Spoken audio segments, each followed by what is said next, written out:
Gold trusted gold buyers తాకట్టులో ఉన్న బంగారాన్ని విడిపించి ఈ రోజు ఉన్న మార్కెట్ ధరకే కొనబడును. మరిన్ని వివరాలకు సంప్రదించండి 7771077720. గత నెల 26వ తేదీన ప్రముఖ బంగారం వర్తకులు పొట్నూరు వెంకట పార్వతీశం గుప్తా మిస్సింగ్ కేసు మాత్రం పోలీసులు చాకచక్యంగా ఈరోజు ఆయన మృతదేహాన్ని మాత్రం కనుక్కోవడంలో సఫలమయ్యారని చెప్పుకోవచ్చు. ఎవరైతే నిందితులు ఉన్నారో వారు మాత్రం ఈ హత్యను మాత్రం కప్పిపెట్టేందుకు చేసిన ప్రయత్నాన్ని ఎలా చేరుకోగలిచారనే విషయం మనతో మాట్లాడిన ప్రశ్న నర్సంపేట సీఏ ఉన్నారు. చూస్తే కనుక పార్వతీశం గుప్తా విషయంలో ఎటువంటి క్లూ మీకు ఈరోజు ఆ మృతదేహం వరకు తీసుకెళ్ళి?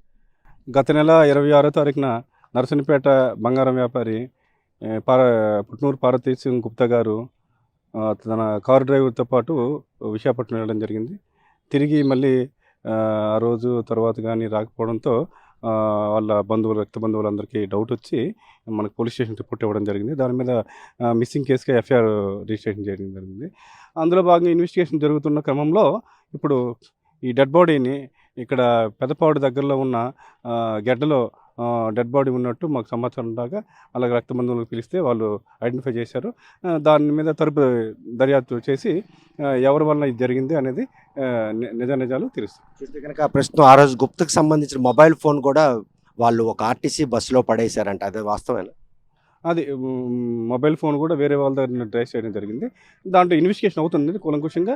అయిన తర్వాత మీకు మళ్ళీ అప్డేట్ చేస్తాను. Thank you. నిందితులు ఏమన్నా అదుపులో తీసుకునే పరిస్థితి లేదా ప్రస్తుతానికి? మేము అది ఫాలోఅప్లో ఉన్నామండి. ఇంకా నిందితులకు గుర్తించే ప్రయత్నంలో ఉన్నామండి. కనుక ప్రస్తుతం మాత్రం 26వ తేదీన ఇంటికి రాకుండా ఉండిపోయినటువంటి గుప్త విషయంలో బంధువులు ఆందోళన చెందారు. వారు మాత్రం పోలీసులు ఫిర్యాదు ఇవ్వడంతో ఆ ఫిర్యాదును పరిగణనలు తీసుకొని ఏదైతే ఆయనకి సంబంధించిన మొబైల్ ఆర్టీసీ బస్సులో దొరికిందో అది ఎంతగానో దోహదపడింది. ప్రస్తుతం నిందితులు మాత్రం పరారులో ఉన్నారు. వారిని అదుపులో తీసుకునేందుకు ప్రయత్నిస్తాం.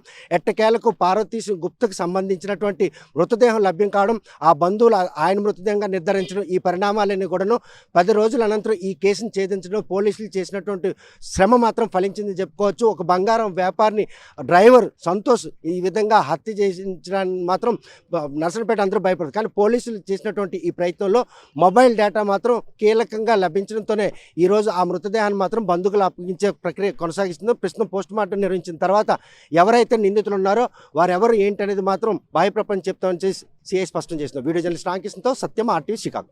తెలుగులో ఫాస్టెస్ట్ న్యూస్ ఇప్పుడు కొత్త అవతారంలో 5 సెకండ్లోనే పూర్తి వార్తా సమాచారం మీ చేతిలో.